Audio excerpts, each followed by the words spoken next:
Hey guys, what's up? I'm gonna start doing a new kind of style of videos along with my shooting videos as I get cockers in. But I'm also gonna do some building videos, to kind of show you guys how I build my cockers. This might not be how other people do them. This is just what I've kind of learned throughout all my experience with cockers. Today, my brother bought this olive carnivore here, and it's a mechanical carnivore, as you can see. And it had where are they at here?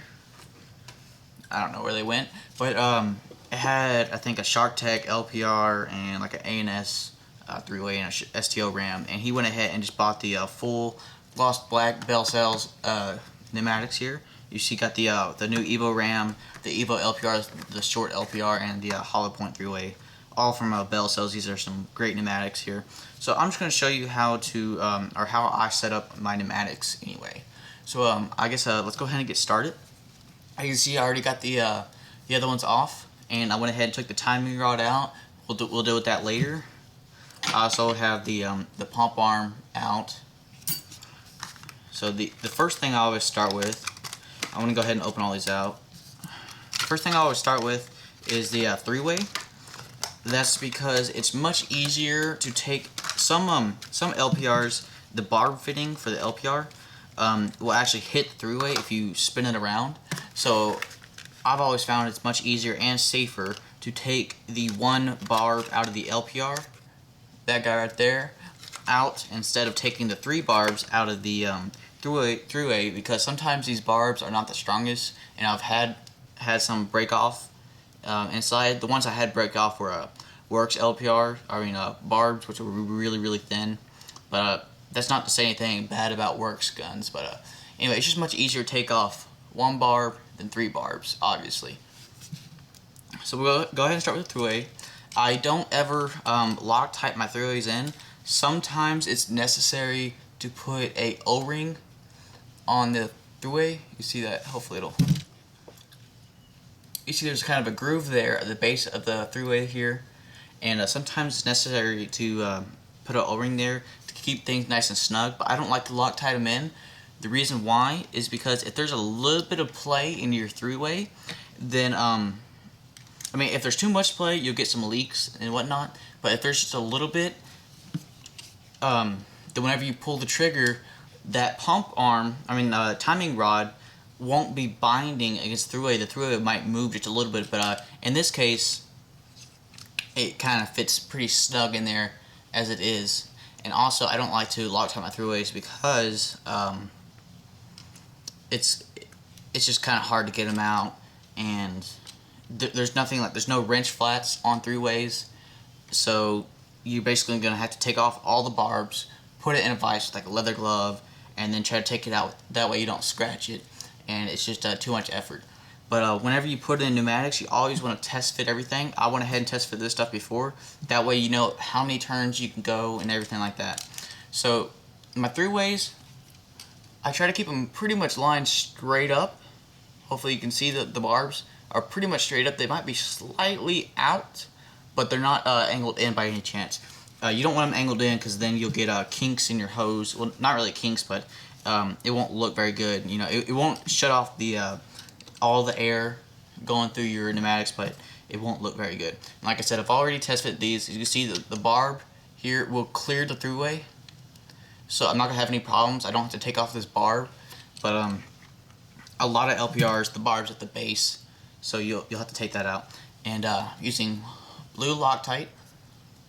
I don't ever use red Loctite on any parts of any of my guns. Some people say you can use red Loctite on a few parts here and there, but I don't like to use red Loctite on anything.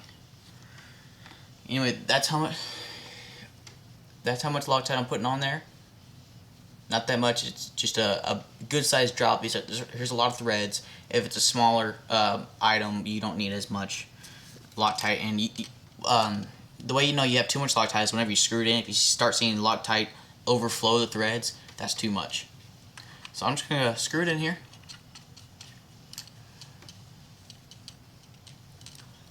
Alright, that's as far as I can go with my hand.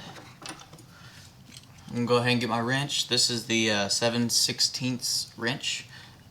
This is a pretty common... Oh, that's actually not going to be it. The 7/16 is a fairly common wrench flats diameter. It's the same one used on macro fittings. It's the same one used on rock LPRs. Notice here I'm going very slow. I don't want to hit my throughway, and I don't want to hit the banjo nut, because then you'll get tool marks on your guns. So just slow and easy. That's all that matters here. And see, I can't quite get it all the way around, so I'm gonna back up one more, go a little further. It's all about taking your time with these. So I'm gonna just a little more. Here you can see my barb for my LPR. It's angled in. You don't want it angled straight up, because then it's gonna interfere with the ram. The ram, as you can see, goes right above it. And you don't also want to angle down. You want to have enough to where the hose can go up and over into the throughway without getting any kinks. So now we're going to do the ram. I got the pump arm. What you want to do is, I'm going to go ahead and pull the ram shaft out. I'm going to put the pump arm. Now, you don't have to do this with these kind of pump arms. See, this one doesn't have a collar on it. It's just these straight pump arms.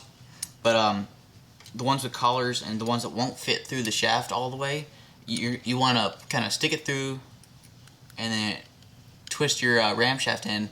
But on this one in particular, I'm just gonna go ahead and thread it in for you guys. We'll go ahead and Loctite this. Again, there's a lot of threads here, so I'm just gonna put a decent sized drop on the base of it here, the base of the threads. See how much that is? It's not all the way around, it's most of the way around. A little Loctite on me. You want to try to do, if you can't get it most of the way by hand, well then your threads and your pump arm are not cleaned. You see, I'm just turning this in by hand.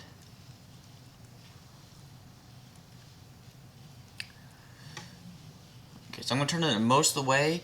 You want a lot of threads on your ram shaft, but you also want a good amount of threads on your that your back block screws into. That way you don't strip anything. So before the Loctite sets, I'm going to go ahead and test this. Thread it in and thread the ram in. I'm going to make sure that the pump arm's not scratching anything. I guess I'm going to go ahead and take the cocker rod and the bolt out.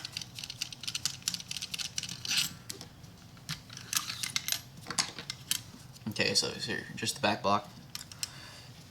I'm going to hold the ram, or the pump arm in place. That way it doesn't scratch the body. And again, this is just by hand. Okay, so I want to get a little more rotation in it whenever I do the final assembly, but just for now this is fine.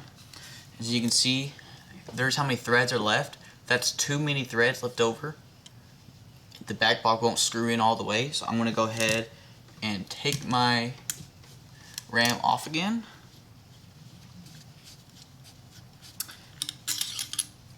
And I'm going to screw it the rest of the way in. See there, that's where it's at right now. Okay. And that's a good fit if you can have all the threads in your ram and all the threads possible for your back block. That way we know we're not stripping anything. Okay, so now I know where I'm at. I'm going to go ahead and put a drop of Loctite on the ram. And I should be done with my Loctite, so I'm going to go ahead and put the cap back on. Again, I'm just screwing this in, just hand tight. Okay, that's as far as I'm going to go by hand. And whenever the pump arm is all the way in, as you can see now, I'm going to be able to put my back block all the way back on. So go ahead and do that now. Some people like to put Loctite on their back blocks. Some people don't. I usually do put Loctite on my back blocks, but only after I've tuned it, teched it, and everything like that. Only after I know that, you know, it's 100% working the way I want, and I'm not going to have to take it apart again. So we're just going to thread it in. And as you can see, if you can hear that probably. I'm gonna go ahead and put my bolt in. That way I know it's not just a wobble. If you can hear that kind of a sharp metallic ping, that means that your back block is slapping the body. So we're gonna go ahead and thread it out one turn.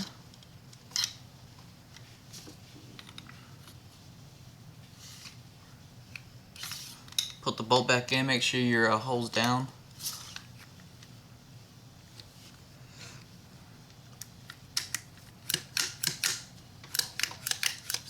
It's okay, so no more slapping the body there. That's what we want. Okay. Now I'm going to finish tightening the ram on. Again, very carefully. That's not going to fit.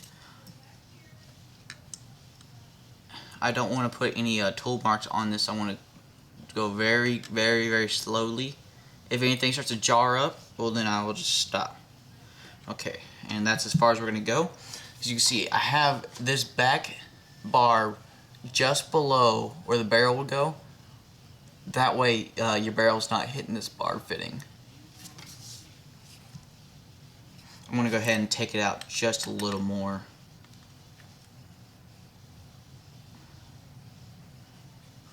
Alright, there we go.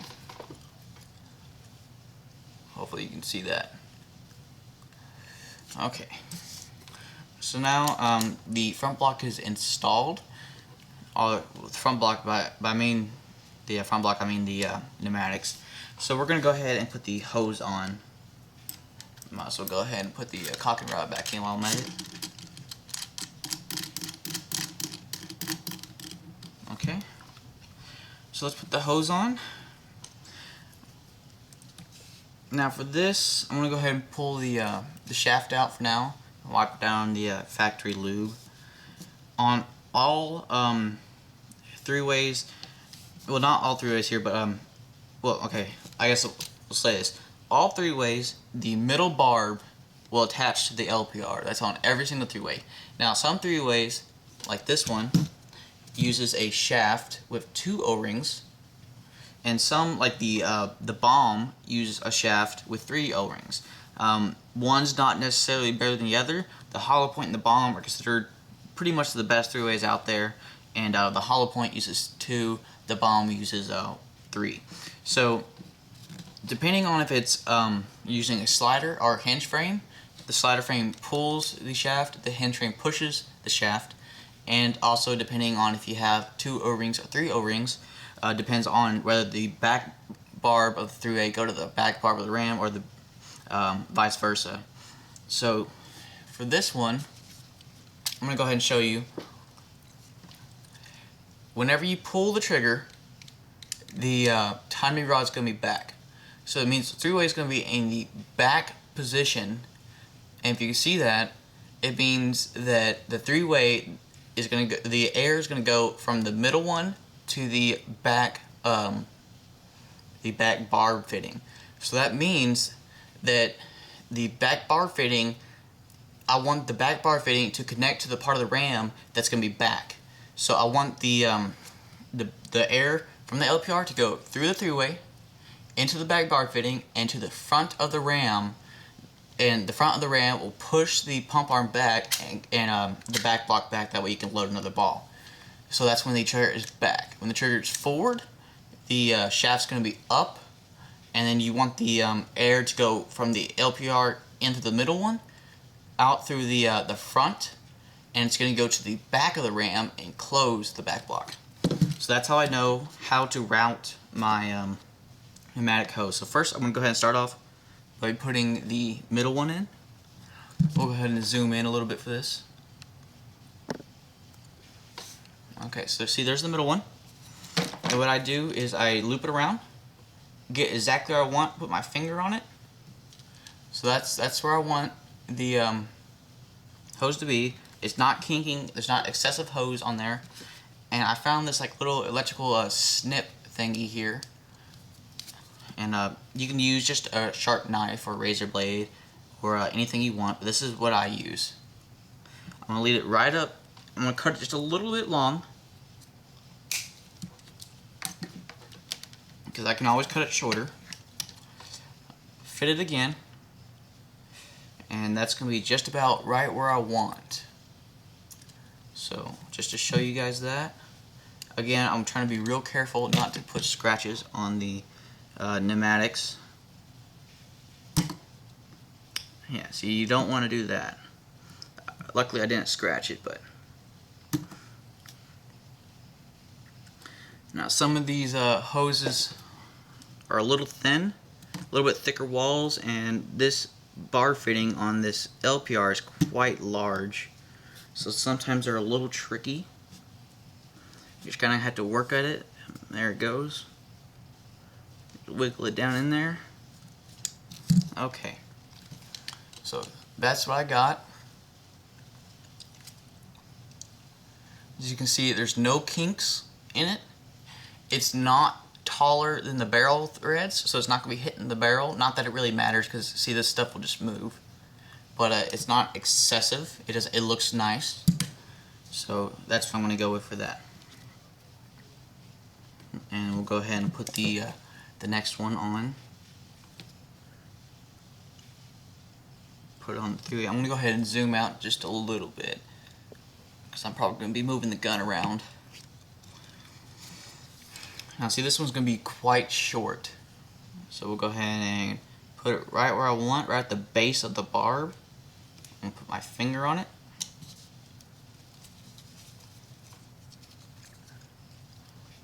Put the hose through the cutter, and just a little along. Okay, so I want to go ahead and put it on there. And you see, I cut it a little bit long, on purpose though. If that were to be at the base of the threading, see how it's kind of bulbing out? It's a little hard to see. But that means that there's a little too much. See how it's kind of a bulb right there? It means there's too much hose. So I'm going to cut it just a tad shorter.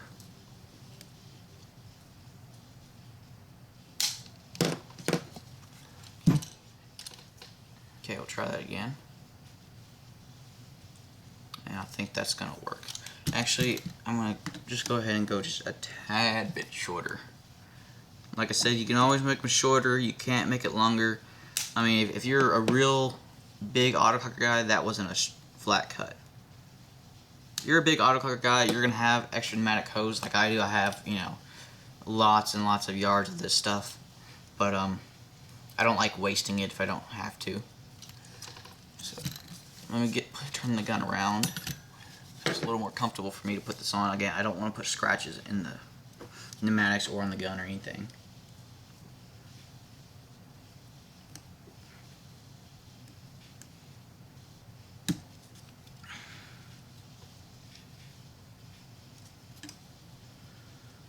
These barbs aren't quite as big as the LPR barbs, but they are still a little on the large side.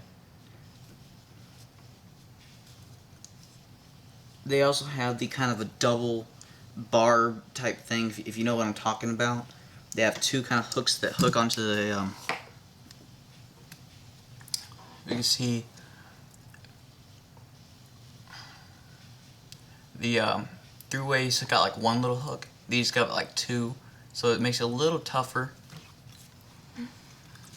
But we'll make it work. Actually, you guys just witnessed something there. I put it the wrong side. I was thinking, I'm used to the bomb throughways, and my brother buys the bell cell stuff, so that is the wrong spot for the pneumatic hose. You see, it came off pretty easily with the three-way. Not so easy with the this barb right here. But like I said, if the shaft is back, it's going to direct air to the front. You want to direct air to the front, so I reversed those. So we'll go ahead and try this again.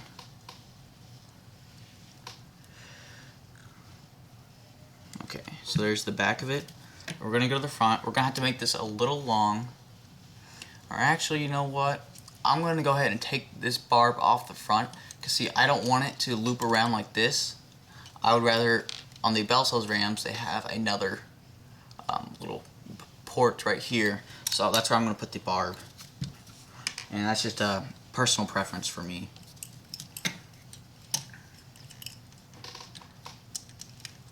I have a socket for these somewhere. Unfortunately, I don't know where. I lost it recently.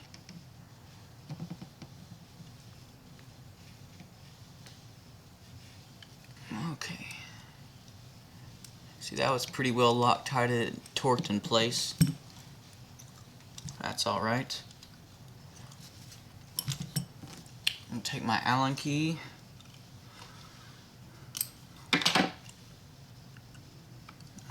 Go to the bigger one. We'll take this out.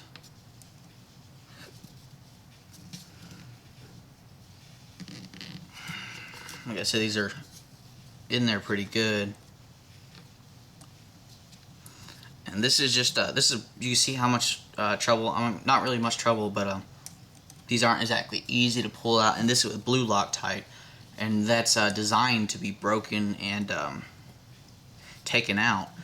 Red Loctite are designed for engine parts, not air seal parts. So red Loctite's more of a permanent seal. I mean, you can get it out, but it's much harder. Usually requires heat. You see Loctite on that. So I'm going to put this straight back into the front to plug up that hole. I put my little bit of blue Loctite on it, not red. Even though it's a red capsule, it says blue on it. And since there's not much threads, I'm just putting just a tiny little dot of Loctite. Put it right back in the front.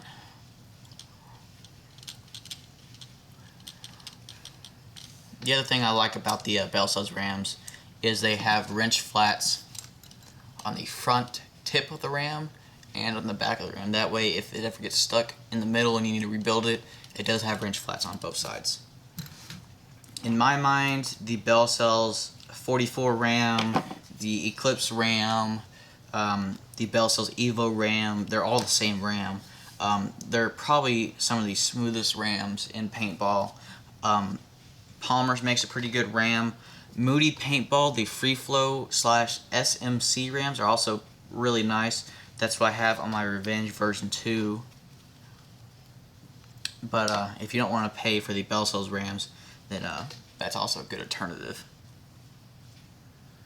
So I'm gonna finger tight that in as far as I can.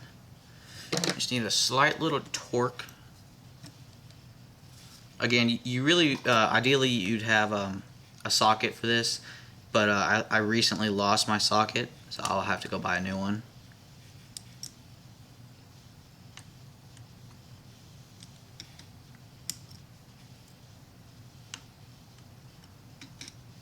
Just taking it slow and easy. One little trick that I've kind of found out is if you have a 90-degree barb fittings and they're not quite lining up right, you can take a piece of macro line and snip it as thin as possible, and you can put that at the base of your barb fitting.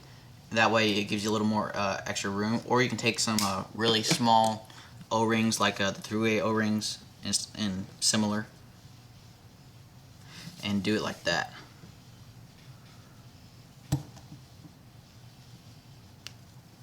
Okay.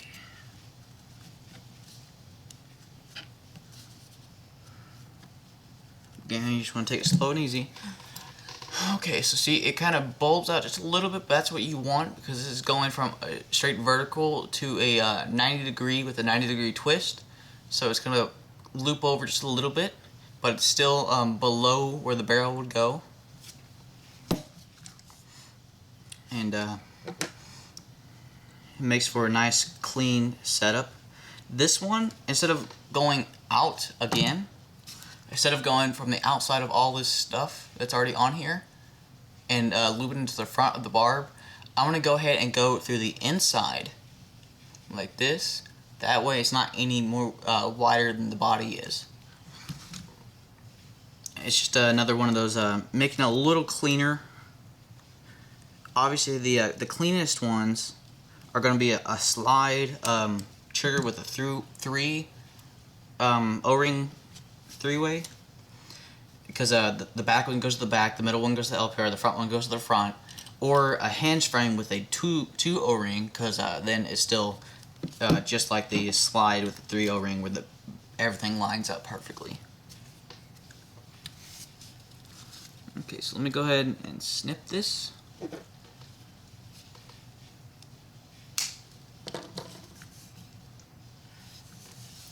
And we'll drop it in.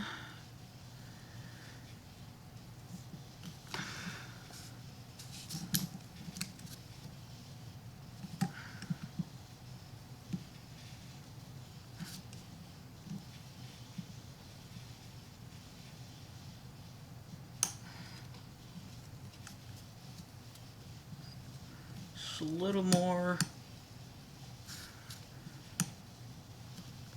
Okay. No, not quite.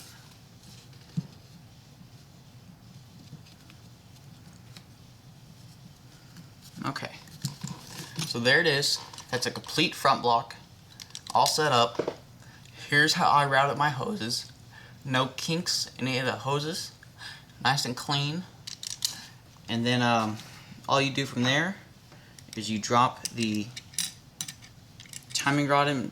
My battery on my camera is running out, or else I would show you guys how to exactly all do this. But we'll get as far as we can. But basically all you need to do is you drop the timing rod back in, put the shaft through in the front. Some 3-ways won't let you do that, but this one will. I'm going to make sure that the hole's lining up with the hole in the timing rod. I'm going to go ahead and push it just a little further. Make sure that lines up. Twist it just a little bit. And drop in the set screw. Okay. And I don't ever type those set screws, just to let you know. So there you go. You can see the shaft's moved in there. It's a full setup for a carnivore. That's how I do my front blocks. Thank you.